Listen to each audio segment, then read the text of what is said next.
সিরাজদিখানে বজ্রপাতে কিশোরের মৃত্যু। মুন্সিগঞ্জ থেকে ভ্রাম্যমাণ প্রতিনিধি এম এ কাইয়ুমের প্রতিবেদনে থাকছে বিস্তারিত। মুন্সিগঞ্জের সিরাজদিখানে বজ্রপাতে তারিকুল ইসলাম নামে এক কিশোর শ্রমিকের মৃত্যু হয়েছে। তার বয়স ছিল 14 বছর। মঙ্গলবার 13 মে বিকাল 5:30টার দিকে উপজেলার ইসাপুরা ইউনিয়নের পশ্চিম শিয়ালদি এলাকায় এ ঘটনা ঘটে। নিহত তারিকুল ইসলাম শেরপুর জেলা ও শেরপুর উপজেলার শুকরাকান্দি গ্রামের আব্দুস সালামের ছেলে।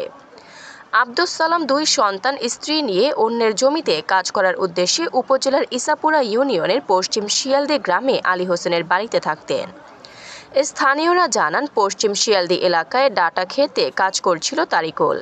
বিকালের দিকে বৃষ্টিপাতের আগে বজ্রপাত শুরু হয়। এক পর্যায়ে ঘটনাস্থলে বজ্রপাতে তারিকুলের মৃত্যু হয়। উপজেলার স্বাস্থ্য ও পরিবার পরিকল্পনা কর্মকর্তা ডাক্তার জামশেদ ফরিদি জানান, বজ্রপাতের ঘটনায় একজন রোগী হাসপাতালে নিয়ে আসছিল, কিন্তু হাসপাতালে আনার আগেই তার মৃত্যু হয়েছে। আফরিন মোহাম্মদ, দৈনিক খোলা চোখ। আপনার স্বপ্নের যাত্রা হোক ফ্লাই ইনফিনিটির সাথে।